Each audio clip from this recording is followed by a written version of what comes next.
Hello from MTS Center. I'm Kirk Penton. This is Ken Wiebe. Tonight, the Winnipeg Jets fans got everything they wanted. They got a victory from the home team, and they got a chance to say goodbye to Teemu Selanne. I'm sure they're hoping he's back next year, but all signs point to this being Selanne's farewell in Winnipeg, and it was quite the night.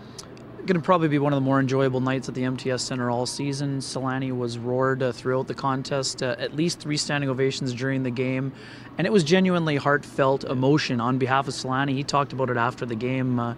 He almost came to tears, I think, both on the bench and during the game itself. Nice touch by him throwing the 2 sticks into the crowd.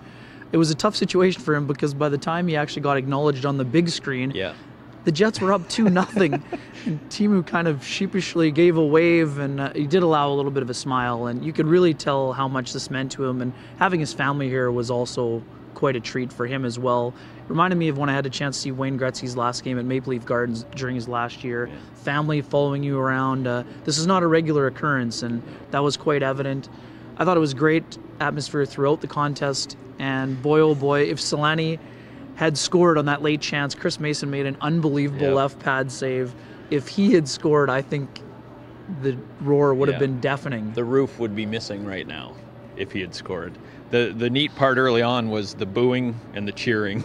I've never experienced anything like that. Apparently the Anaheim TV guys were talking about it being like a European soccer game with the cheering every time Selanne touched the puck and the booing every time one of his teammates touched the puck. It was quite an electric atmosphere, and I think the Jets might have benefited from that atmosphere early on. No question. Bruce Boudreau talked about it in his post-game scrum with the media as well. He said the reason he called the timeout is because the players are too busy getting swept away by the moment itself, and they weren't playing very good hockey. And it helped the Jets. Yeah, indeed.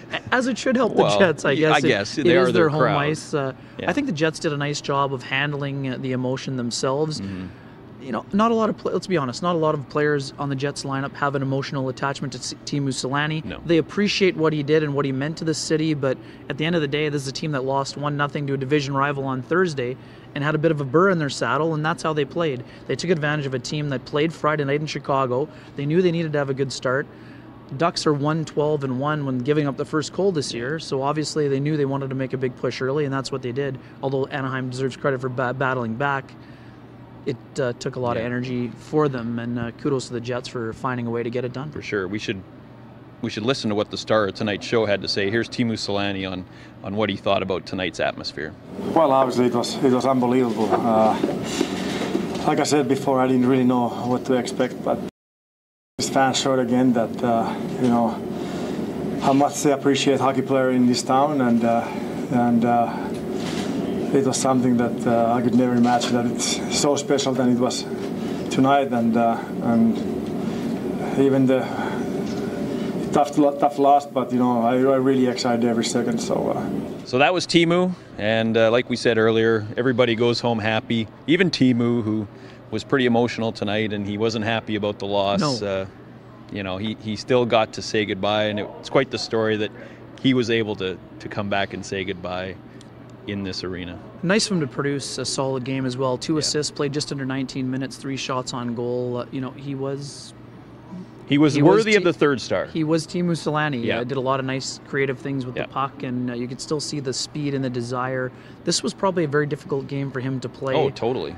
And he talked about the emotion, and you could really tell that last wave to the crowd. You knew what it meant to him, and great for him to get a chance to say goodbye, because obviously he didn't leave on the best of terms.